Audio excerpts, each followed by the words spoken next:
che devono agire prima del sinodo sono dei cretini inutili. Mi spiace, io parlo con chiarezza. È gente inutile.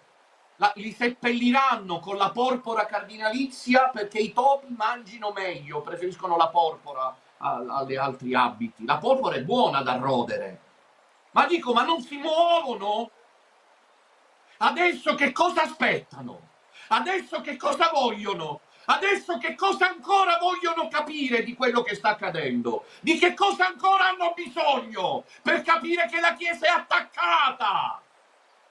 No, non è possibile che adesso facciano finta di niente, non lo voglio credere. Se accade è perché siamo noi che salveremo la Chiesa. Ve lo dico, io non sono matto. Mi ha colpito ieri quello che ha detto padre Vincenzo, che dicevano, e lui mi seguiva da anni, mi hanno detto i superiori domenicani non seguire quello squilibrato. Ecco, lo squilibrato. No, non sono squilibrato, vedrete, vedrete.